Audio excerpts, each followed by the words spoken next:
A los 75 años, mis hijos me echaron de mi empresa, así que compré a la competencia y los arruiné. La mañana en que mis propios hijos me apartaron de la empresa que yo había construido con mis manos durante 40 años, no lloré. Me senté en el asiento trasero del coche. Miré por la ventana los edificios que habían crecido a la sombra de mi trabajo, y algo en mí se endureció como el acero templado. No era rencor lo que sentía, era claridad absoluta. A los 75 años, muchos creen que ya no queda nada por hacer, que el tiempo ha pasado y que el mejor camino es resignarse. Pero yo sabía exactamente lo que iba a pasar a continuación, y ellos no tenían la menor.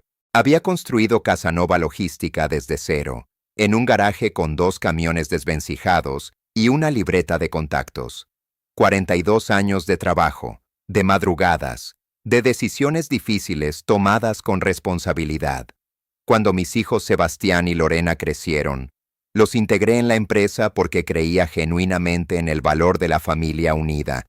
Les enseñé cada rincón del negocio con paciencia, les mostré los contratos más importantes, los clientes clave, los márgenes de ganancia que habíamos construido con esfuerzo. Nunca imaginé que ese conocimiento que les entregué con tanto amor se convertiría en el arma que usarían para desplazarme. La ingratitud, descubrí con dolor, no es algo que Si estás viendo este video, probablemente conoces la sensación de haber dado todo por alguien y recibir traición a cambio. Soy Felipe Casanova, tengo 75 años, y esta es la historia de cómo me quitaron lo que construí durante 4 décadas, y de cómo lo recuperé con creces usando solamente mi experiencia y mi determinación. Antes de que sigas escuchando, te pido que te suscribas a este canal y actives la campanita. Compartimos historias reales de personas reales que eligieron levantarse cuando el mundo los empujó hacia abajo, sin misericordia ni consideración. No te pierdas ninguna historia. Ahora sí, empecemos desde el verdadero principio de todo lo que mi esposa Inés había sido mi socia desde el primer día. No en los papeles, sino en la realidad. Ella llevaba la contabilidad, negociaba con proveedores y mantenía la calma cuando yo perdía la paciencia. Cuando Inés falleció hace 8 años, algo cambió en la dinámica familiar. Sebastián, el mayor, comenzó a hablar más en las reuniones. Lorena, que siempre había sido más discreta, empezó a traer consultores externos sin consultarme. Al principio lo interpreté como iniciativa. Los años me enseñaron a leer las señales, pero en ese momento, el dolor por Inés nublaba mi capacidad de ver con claridad lo que estaba ocurriendo frente a mis ojos. Así fue. El proceso fue gradual y calculado. Primero me pidieron que dejara de ir a las reuniones con clientes grandes, argumentando que mi estilo era demasiado tradicional. Luego reasignaron a mi asistente de confianza a otro departamento. Después contrataron a un director de operaciones sin consultarme, un joven con MBA que miraba los números pero nunca había visto un camión de carga en su vida. Cada movimiento estaba diseñado para aislarme. Para cuando me di cuenta de lo que hacían, ya habían convocado una junta de accionistas extraordinaria. Sebastián y Lorena juntos controlaban el 51% de las acciones. Yo tenía el 49%. Y así fue. En aquella junta, hablaron de modernización y de visión de futuro. Dijeron que la empresa necesitaba adaptarse al mercado digital, que los clientes pedían plataformas tecnológicas, que el modelo antiguo ya no funcionaba. Cada argumento iba dirigido a mostrar que yo era el problema, el obstáculo, el anciano aferrado al pasado que frenaba el crecimiento. Escuché en silencio. No discutí. No alcé la voz. Me limité a observar sus rostros mientras hablaban, a medir sus palabras, a registrar cada detalle, porque había aprendido de décadas de negociación que el que reacciona impulsivamente en una junta siempre pierde. Y yo no había llegado hasta aquí para perder frente a mis propios Me ofrecieron un retiro honorífico con un título decorativo de fundador emérito, un despacho pequeño en el último piso, sin acceso a decisiones, sin voto en juntas, sin información financiera. Básicamente, querían que existiera como un adorno que legitimara su herencia sin estorbar sus planes. Firmé los papeles que me presentaron, los que ellos esperaban que firmara, pero había otro conjunto de documentos que ellos desconocían. Meses antes, cuando empecé a notar los primeros movimientos de Sebastián, consulté a un abogado corporativo de primer nivel. Había tomado precauciones. Había movido capital fuera de la empresa. No todo, pero suficiente. Suficiente para lo que planeaba hacer a continuación con determinación. También tenía ahorros personales que nunca habían pasado por Casanova. Inversiones en bienes raíces, dividendos de fondos que Inés y yo habíamos constituido juntos décadas atrás. Mis hijos conocían la empresa, pero no conocían la totalidad de mi patrimonio. Nunca lo habían necesitado saber porque yo nunca había separado la imagen de padre de la imagen de hombre de negocios. Ese fue mi error original. El error que ahora convertiría en ventaja. En las semanas siguientes a la junta, mientras Sebastián y Lorena celebraban su nueva era de Casanova Logística, yo estaba reuniéndome discretamente con el director ejecutivo de Transsegura, el principal competidor de la empresa que mis propios hijos acababan. Transsegura era una empresa sólida, pero le faltaba capital para expandirse. Su fundador, don Aurelio Mendoza, llevaba años buscando un socio estratégico. Cuando llegué a su oficina y puse los números sobre la mesa, sus ojos se abrieron. Yo conocía el mercado como nadie. Conocía los contratos de Casanova, sus debilidades operativas, sus clientes insatisfechos, sus rutas con mayor margen. No usé información confidencial. Eso era innecesario. Usé 42 años de experiencia acumulada que llevaba tatuada en la memoria. En 3 reuniones, Aurelio y yo sellamos un acuerdo de asociación. Yo aportaba capital y conocimiento. Transsegura aportaba infraestructura y licencias. El plan era simple: competir directamente. Así fue. El primer movimiento fue contactar a los 5 clientes más grandes de Casanova. No para robarlos, sino para ofrecerles algo mejor. Tarifas más competitivas, tiempos de entrega garantizados, atención personalizada. Yo había construido relaciones personales con esos clientes durante décadas. Cuando llamé, respondieron. 3 de los 5 firmaron contratos con Transsegura en los primeros 4 meses. Sebastián tardó semanas en darse cuenta de lo que estaba pasando. Cuando lo hizo, llamó a mi teléfono por primera vez en meses. No contesté. Dejé que el mensaje llegara al buzón. Luego lo escuché tranquilamente, como se escucha el sonido de las consecuencias naturales de las decisiones propias llegando finalmente a destino. También, el mensaje de Sebastián era una mezcla de confusión y acusación. Preguntaba si yo sabía algo de los clientes que se estaban yendo. Insinuaba que yo podría estar detrás. Su tono era el de alguien que todavía no entiende que las acciones tienen consecuencias y que las personas a las que se traiciona no siempre se quedan quietas. Le devolví la llamada 2 días después. Hablamos con calma. Le expliqué que era libre de hacer negocios donde quisiera con su propio capital, que el mercado era libre, que no existía ningún contrato que me impidiera invertir en empresas competidoras. La conversación fue breve. Al colgar, noté que mis manos no... Lorena reaccionó diferente. Me buscó en persona, en el café donde yo solía desayunar los jueves. Se sentó frente a mí con cara de haber estado llorando. Me dijo que todo había sido idea de Sebastián, que ella nunca quiso lastimarme, que las cosas se habían salido de control. La escuché con atención, no la interrumpí. Cuando terminó, le pregunté en qué momento exacto había decidido votar en contra de mí en aquella junta. No respondió de inmediato. El silencio fue su respuesta.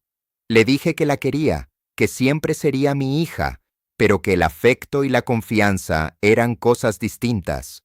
Uno puede amar a alguien Y no, Transegura creció con una velocidad que sorprendió incluso a Aurelio. El conocimiento del mercado que yo aportaba resultó ser más valioso de lo que cualquiera había calculado. Contratamos a 3 antiguos supervisores de Casanova que se habían sentido ignorados bajo la nueva dirección de Sebastián. Personas con años de experiencia práctica que conocían las rutas, los proveedores, los horarios críticos. La combinación de capital fresco, experiencia operativa y relaciones comerciales establecidas creó una empresa que en 12 meses había duplicado su participación en el mercado regional. Mientras tanto, Casanova comenzó a mostrar los primeros signos de tensión financiera. Las nuevas plataformas tecnológicas que Sebastián había comprado costaban el doble de... No quería que Casanova quebrara. Eso quiero dejarlo claro. La empresa tenía empleados, tenía familias dependiendo de ella, tenía una historia que yo mismo había construido. Mi objetivo nunca fue destruir lo que habían tomado. Mi objetivo era demostrar que el valor de una empresa no está en sus acciones ni en sus estatutos, sino en las personas que la conocen y la sostienen.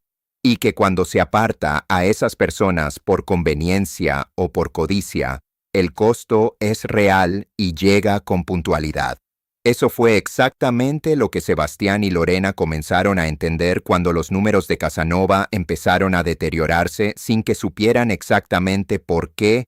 Hubo un momento, a los 10 meses de haber firmado con Transegura, en que Sebastián me pidió una reunión formal, no como hijo, sino como director general de Casanova.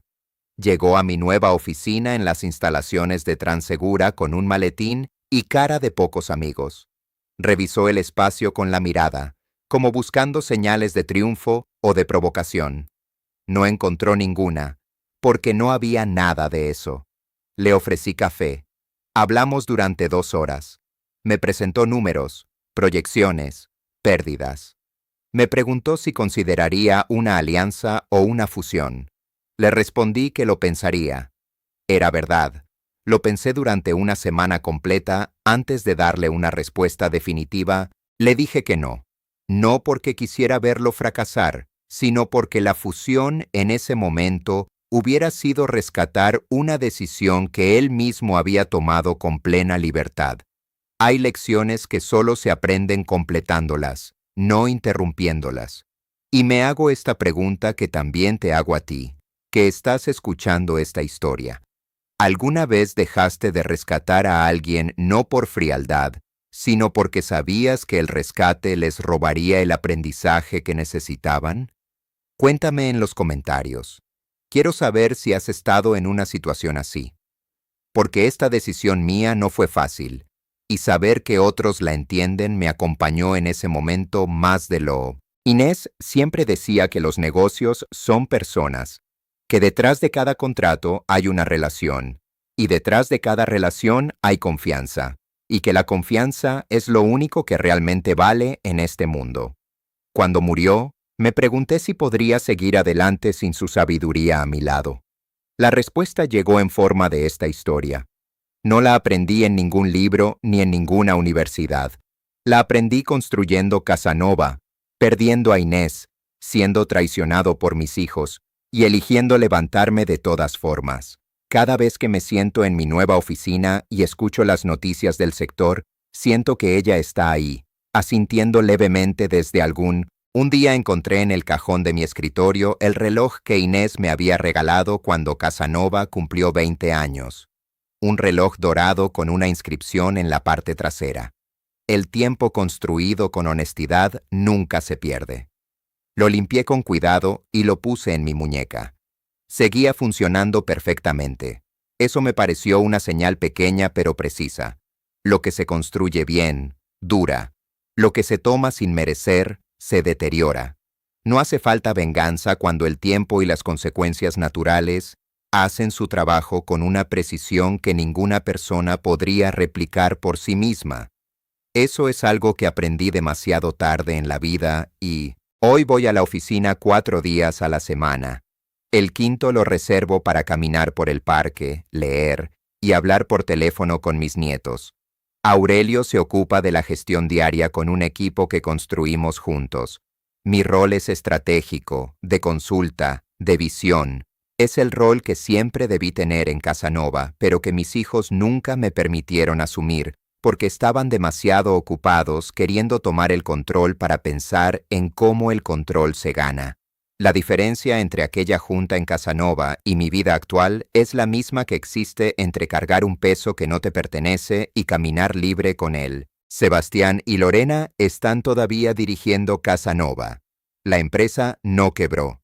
Sobrevivió, aunque más pequeña, con menos clientes y con márgenes más ajustados. Sebastián contrató a un consultor externo que les ayudó a estabilizarse. Lorena se ocupa ahora de la parte comercial con más humildad que antes.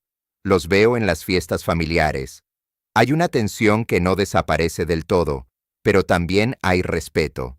El tipo de respeto que no viene del afecto, sino de haber mirado de frente las consecuencias de las propias acciones. Eso también es una forma de crecer. Tardía, dolorosa, incompleta quizás. Pero es crecimiento al fin. Y yo elijo verlo con generosidad porque soy... Alguien me preguntó una vez si me arrepentía de haber incluido a mis hijos en la empresa. La respuesta es no. Me arrepiento de no haber establecido límites más claros desde el principio, de no haber separado con mayor precisión el rol de padre del rol de socio, de haber asumido que el amor familiar garantizaría la lealtad profesional. Son cosas distintas. Un hijo puede amarte genuinamente y al mismo tiempo tomar decisiones que te lastimen cuando el dinero y el poder entran en la ecuación. No porque sean malas personas necesariamente, sino porque nadie nos enseña a manejar esas tensiones con madurez y claridad suficiente antes de enfrentarlas de... Mis nietos vienen a visitarme los fines de semana. El mayor tiene 12 años y ya hace preguntas sobre negocios. Le explico lo que puedo, le cuento historias sin revelar los nombres, le enseño que el trabajo honesto tiene una dignidad que ninguna ganancia rápida puede replicar. No le cuento esta historia específica, no todavía. Cuando tenga la edad suficiente para entender que las personas complejas merecen narrativas complejas, se la contaré completa. Por ahora le enseño lo básico, que el valor real de una persona no se mide en lo que tiene, sino en cómo actúa cuando lo pierde todo y debe decidir qué hacer con lo que lee. Por las tardes me siento en el jardín de mi casa con un vaso de agua fresca y escucho los pájaros. Es una costumbre que desarrollé después de la junta aquella, como una forma de anclarme al presente en lugar de perderme en cálculos y estrategias. Hay un naranjo en la esquina del jardín que Inés plantó hace 30 años. Da frutos cada año con una puntualidad que me parece casi insolente. El año de la junta dio los mejores frutos de su historia. Lo interpreté como un mensaje de ella. Quizás era solo biología y buen clima. Quizás era ambas cosas a la vez. A los 75, Inés tenía una frase que repetía cuando las cosas se ponían difíciles. El que trabaja para ser necesario nunca tiene que rogar. Yo viví esa filosofía sin darle nombre durante 40 años. La bauticé con su nombre después de que se fue. Cuando Transsegura empezó a crecer y los clientes volvieron a buscarme, entendí que esa frase era exactamente el mecanismo que había funcionado. No había necesitado pedir nada. No había necesitado suplicar ni negociar desde la debilidad. Me había limitado a hacer lo que sabía hacer, hacerlo bien, y dejar que los resultados hablaran solos con la contundencia que solo tienen las cosas verdaderas y honestas construidas con paciencia. Hubo una semana en que me tentó la idea de hacer algo más contundente, de usar las conexiones del sector para cerrarle puertas a Casanova en licitaciones importantes. Podría haberlo hecho. Tenía los contactos, tenía la influencia.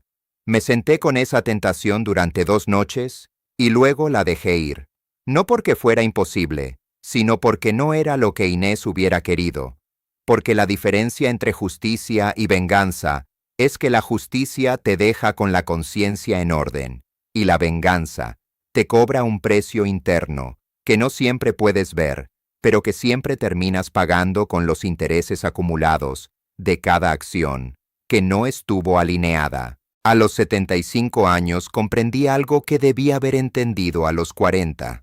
La generosidad mal aplicada crea dependencia, no gratitud.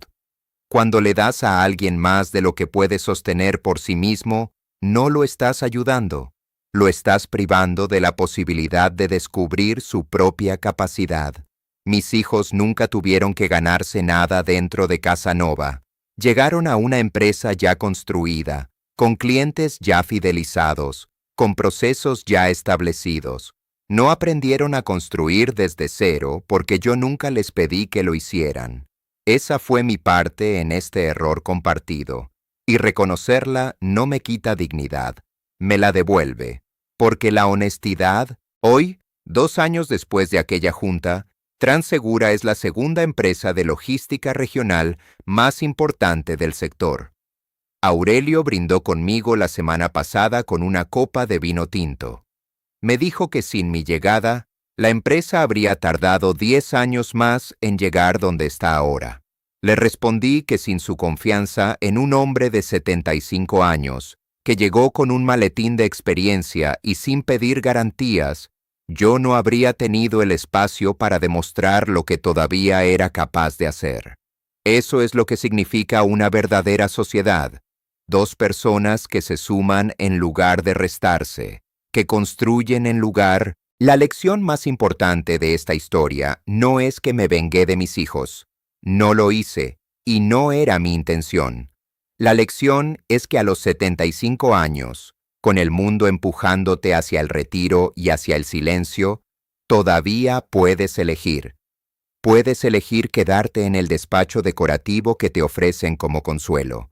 O puedes elegir levantarte, usar lo que sabes, encontrar aliados que valoren tu experiencia y construir algo nuevo desde la claridad que solo da haber perdido algo importante. No necesitas ser el más joven ni el más rápido. Necesitas ser el más constante, el más honesto y el más decidido cuando... Sebastián me llamó hace un mes para pedirme consejos sobre una licitación importante. Lo ayudé. Le di mi opinión honesta, sin condiciones ni reproches. Cuando colgó, noté que había dicho gracias con una sinceridad que no recordaba haberle escuchado en mucho tiempo. Puede que ese sea el inicio de algo diferente entre nosotros. No lo sé todavía. Las relaciones rotas se reconstruyen despacio, si es que se reconstruyen, y nadie puede garantizar el resultado. Pero cada conversación honesta es un ladrillo. Y yo llevo toda la vida construyendo con ladrillos, uno a la vez, sin prisa, pero sin pausa, sabiendo que los edificios sólidos no se levantan en un día. Si estás en un momento en que sientes que te arrebataron lo que era tuyo, quiero que sepas esto. El valor que construiste no desaparece porque alguien firme unos papeles. Está en tu memoria, en tus relaciones, en tu forma de leer el mercado y entender a las personas. Nadie puede quitarte eso. Nadie. Lo que construiste con honestidad vive en ti aunque ya no viva en los registros de ninguna empresa. Y si encuentras el espacio y los aliados adecuados, puedes volver a construir. No igual que antes. Mejor. Con más claridad, con menos ilusiones, con una fortaleza que solo se desarrolla en las personas que han perdido algo. Esta es la historia de Felipe Casanova, que a los 75 años demostró que la experiencia bien aplicada vale más que cualquier título accionario. Si esta historia te movió algo, si te hizo pensar en tu propia vida o en alguien que conoces que pasó por algo similar, compártela con esa persona ahora mismo. Puede ser exactamente lo que necesita escuchar hoy para tomar una decisión valiente. Y si tienes una historia parecida, cuéntamela en los comentarios porque quiero leerla. Este canal existe porque las historias reales de personas reales que eligieron levantarse merecen ser contadas y escuchadas. Hasta la próxima historia.